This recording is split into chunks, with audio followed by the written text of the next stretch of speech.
Bismillahirrahmanirrahim. Assalamu alaikum.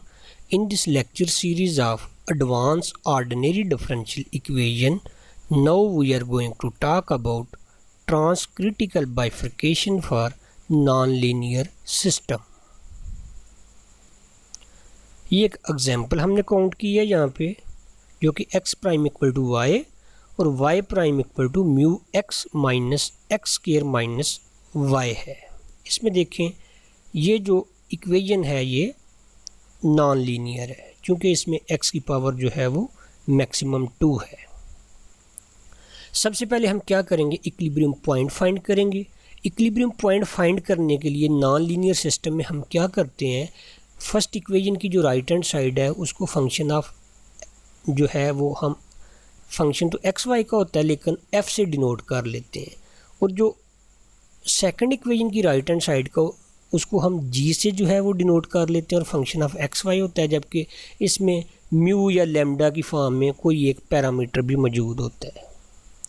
अब इसको जब हमने f कह लिया तो f को हमने 0 लिखना होता है, f इक्वल टू 0 तो y इक्वल टू 0 मिला. इसी तरह से जब इसको हमने g कह लिया हुआ तो g को हमने 0 के इक्वल लिखना होता है, तो इसका मतलब क्या कि mu x minus x square minus y equal to 0. अब चूँकि y 0 मिल चुका हुआ है तो ये तो 0 हो गया, आपके पास रह गया mu x minus x square equal to 0, और इसे हम लिख पाएंगे x into mu minus x equal to 0. तो x की जो दो डिफरेंट वैल्यूज़ मिलेंगी आपको वो 0 और म्यू होंगी. अब x 0 है, y भी 0, एक इक्विलिब्रियम पॉइंट आपके पास 0 0, फिर x अगर म्यू है तो y 0 है, तो दूसरा इक्विलिब्रियम पॉइंट म्यू 0 जो है ये आपके पास दो इक्विलिब्रियम पॉइंट के तौर पे मौजूद होंगे, 0 0 और म्यू 0. इसके बाद हम क्या करते हैं, अगर हमारे पास म्यू लेस देन 0 हो, म्यू लेस देन 0 हो, यहाँ देखें अगर हम लेस देन 0 सब्स्टिट्यूट करते हैं तो एक हमें इक्विलिब्रियम पॉइंट मिला 0 0, और दूसरा हमें यहाँ पे म्यू की जो भी हम नेगेटिव वैल्यू लिखेंगे वो आपके पास इक्विलिब्रियम पॉइंट होगा, तो हमें दो इक्विलिब्रियम पॉइंट मिल रहे हैं. अगर हम म्यू को 0 लिख लेते हैं तो ये देखें ये 0 0 ये भी 0 0, तो दोनों सेम इक्विलिब्रियम पॉइंट मिल रहे हैं. इसका मतलब क्या कि इक्विलिब्रियम पॉइंट हमारे पास एक होगा, वो होगा 0 0 जब म्यू 0 होगा. इसी तरह से जब हमारे पास म्यू पॉजिटिव होगा तो दोबारा से हमारे पास जो इक्विलिब्रियम पॉइंट आएंगे वो 2 आएंगे. इस वजह से हमने लिख लिया the structure change occurs eight mu equal 0. Mu equal 0 पे स्ट्रक्चरल चेंज आ रही है, और वो किन में आ रही है, वो इक्विलिब्रियम पॉइंट की तादाद में आ रही है. दस mu equal 0 is bifurcation point. अब सबसे पहले हम क्या करेंगे, दो इक्विलिब्रियम पॉइंट है हमारे पास, एक 0 0 और एक म्यू 0. 0 0 के लिए हम क्या करते हैं, लीनियर सिस्टम लिखते हैं, अपना लीनियराइज सिस्टम. वो हम कैसे लिखते हैं, वो हम लिखते हैं x prime y prime equal to partial f by partial x at this equilibrium point 0 0. फिर यहाँ पे होता है partial f by partial y, partial g by partial x, partial g by partial y.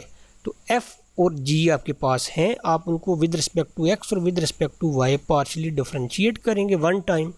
फिर उनमें आप x को भी और y को भी 0 0 से रिप्लेस करेंगे, तो आपको जो कोएफिशिएंट मैट्रिक्स मिलेगा वो ये मिलेगा 0 1 म्यू माइनस 1. इससे हमने जो कोएफिशिएंट मैट्रिक्स है उसको अलग किया. यहाँ हमने p देखा, p आपको मिल रहा है ट्रेस ऑफ a जो है डायगोनल एलिमेंट का सम वो -1 मिल रहा है. q होता है डिटर्मिनेंट, तो डिटर्मिनेंट आपको क्या मिल रहा है माइनस म्यू, और इसी तरह से डेल जो है वो होता है पी स्क्वायर माइनस 4q, वो होगा p माइनस 1 है तो p स्क्वायर 1, और माइनस 4q जो है वो आपको मिलेगा 4 म्यू. ठीक है.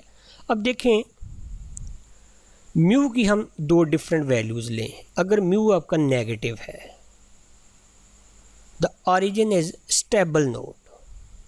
Stable node if mu greater than -1/4 and less than 0. वो क्यों, क्योंकि यहाँ आके जब म्यू आपका -1/4 होगा तो आप यहाँ -1/4 सब्स्टिट्यूट करें तो डेल्टा आपको क्या मिलेगा 0. इसका मतलब है कि जब आपका म्यू लेस देन -1/4 होगा, लेस देन 1/4 -1/4, तो डेल्टा आपको क्या मिलेगा नेगेटिव नंबर. यहाँ आपने सब्स्टिट्यूट करना है लेस देन -1/4 नंबर कोई भी, मसलन -1/2 आप सब्स्टिट्यूट कर लेते हैं। -1/2 जो है वो -1/4 से छोटा नंबर है। तो यहाँ अगर आप सब्स्टिट्यूट करते हैं तो आपको रिज़ल्ट क्या मिलेगा, नेगेटिव, क्योंकि 1 + 4 और म्यू की जगह आपने -1/2 लिखना, तो ये -2 + 1 -1 मिलेगा। ठीक है। इसी तरह से अगर आप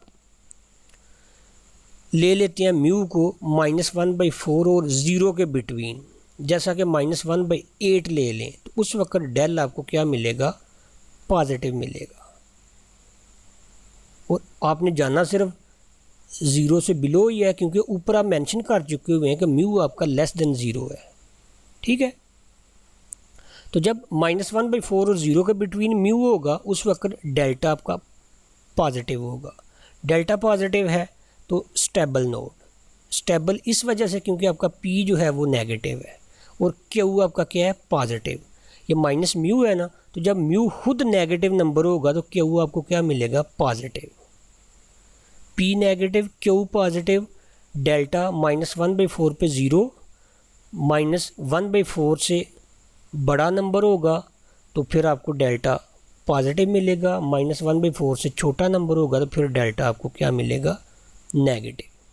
ठीक है।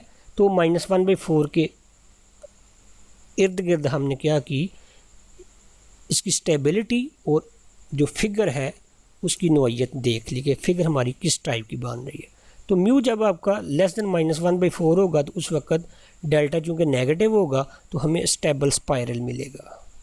इसी तरह से अगर म्यू आपका पॉजिटिव नंबर हो, म्यू पॉजिटिव होगा तो क्यू आपको नेगेटिव मिलेगा, क्योंकि क्यू नेगेटिव ओमेगा के इक्वल है और नेगेटिव म्यू के इक्वल। तो म्यू आपका पॉजिटिव है, म्यू पॉजिटिव है तो क्यू नेगेटिव है, क्यू नेगेटिव है तो आपको अनस्टेबल सैडल नोड मिलेगा।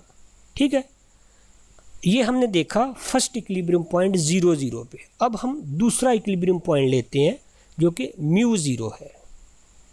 μ0 के लिए the linearized system is, linearized system हमने लिखा है x prime y prime equal to, इसे हम लिखेंगे partial f by partial x at μ0, partial f by partial y at μ0, partial g by partial x at μ0, partial g by partial y at μ0। तो आपको जो coefficient matrix मिलेगा वो 0 1 minus mu minus 1 मिलेगा। ठीक है। अब यहाँ देखें, ये हमने लिखा ना a, p आपको क्या मिला, -1 नहीं है, q आपको क्या मिल रहा है, म्यू मिल रहा है, और डेल जो है वो 1 - 4 म्यू मिल रहा है। यहाँ दोबारा से, यहाँ चूँकि पॉजिटिव था तो डेल आपको 0 मिल रहा था, जब म्यू आपको -1/4 के इक्वल मिलेगा। इसी तरह से यहाँ नेगेटिव का साइन है तो जब म्यू आपका +1/4 के इक्वल होगा तो डेल आपको 0 मिलेगा। तो +1/4 के इर्द गिर्द जो है लेफ़्ट और राइट आपको डेल की पॉजिटिव और नेगेटिव वैल्यू मिलेगी, और म्यू इक्वल 1/4 पे डेल आपको 0 मिलेगा। इसलिए अब हमने जो इसकी कैटेगरीज देखनी है वो म्यू इक्वल 1/4 के लेफ़्ट राइट देखनी है। तो अगर म्यू आपका <0 है, क्योंकि म्यू जो है ये आपने यहाँ पे इन जनरल लिया हुआ है, म्यू आपका पॉजिटिव भी हो सकता है और नेगेटिव भी हो सकता है। ये तो इक्विलिब्रियम पॉइंट वाला म्यू है। तो म्यू अगर आपका नेगेटिव है, म्यू नेगेटिव है तो यहाँ देखें क्यू आपको क्या मिलेगा, नेगेटिव। क्यू जब नेगेटिव है तो आपको सैडल पॉइंट मिलेगा। लेकिन अगर म्यू आपका पॉजिटिव हो, म्यू पॉजिटिव है तो क्यू तो आपका पॉजिटिव है, पी आपका नेगेटिव है। इसका मतलब क्या है कि जो भी फिगर मिलेगी वो होगी स्टेबल। अब वो फिगर जो मिलेगी वो इससे पता चलेगा कि हमें स्टेबल नोड मिलेगा या स्टेबल स्पाइरल मिलेगा। मिलनी हमें स्टेबल फिगर ही है। ठीक है। इस वजह से हमने लिखा कि अगर म्यू आपका 0 और 1/4 के बिटवीन हो, 0 और 1/4 के बिटवीन, यानी आपने नंबर क्या लिखना है, मसलन यहाँ पे आप लिख दें, ये 1/4 है ना, 1/8 लिख लें, जो कि 1/4 से छोटा नंबर है। तो 1 - 1/2 आ जाएगा, यानी पॉजिटिव 1/2। इसका मतलब है कि जब आपका म्यू 0 और 1/4 के बिटवीन होगा तो डेल्टा आपका पॉजिटिव होगा। डेल्टा पॉजिटिव है तो स्टेबल नोड। इसी तरह से जब आप म्यू ग्रेटर देन 1/4 लें, यानी 1/2 ले लें, तो डेल आपको नेगेटिव मिलेगा। डेल नेगेटिव होगा तो आपको क्या मिलेगा, स्टेबल स्पाइरल। ठीक है। इसको अब हम फिगर से डिनोट करते हैं। ये हमने फिगर बनाई, इसमें देखें दोबारा से आपका x किस पे डिपेंड कर रहा था इक्विलिब्रियम पॉइंट में, ये देखें ना x आपका डिपेंड कर रहा है म्यू पे, तो म्यू को हमने फिर एज अ इंडिपेंडेंट लिया यानी हॉरिजेंटल एक्सिस पे, और x को हमने ले लिया वर्टिकल एक्सिस पे। अब एक इक्विलिब्रियम पॉइंट था 0 0, दूसरा था म्यू 0, और उसमें x किसके इक्वल था, x म्यू के इक्वल था। तो जब x म्यू के इक्वल हो तो उस वक्त जो आपको ग्राफ मिलता है वो ये मिलता है। अब x इक्वल टू वाई से तो वाकफ़ है ना, x इक्वल टू वाई हो तो आपको ग्राफ इस तरह से मिलता है जो x एक्सिस के साथ 45 के एंगल बना रहा होता है π/4, ठीक है। तो ये x इक्वल म्यू जो है ये इसका ग्राफ है। अब आपके पास दो पॉइंट थे, एक था ये चूँकि म्यू है ना, म्यू इक्वल -1/4, इसके आगे पीछे आपने 0 तक देखना है, फिर म्यू इक्वल 1/4 के आगे पीछे आपने 0 तक देखना है। तो अगर आपका म्यू जो है वो -1/4 से लेस था तो उस वक्त आपको क्या मिल रहा था, स्टेबल स्पाइरल। ये दोबारा देखें, म्यू आपका -1/4 से लेस था तो स्टेबल स्पाइरल था। अगर म्यू आपका -1/4 से 0 के बिटवीन था तो फिर स्टेबल नोड था। तो ये हमने स्टेबल नोड लिख लिया, ठीक है। इसके बाद अगर आपका म्यू जो है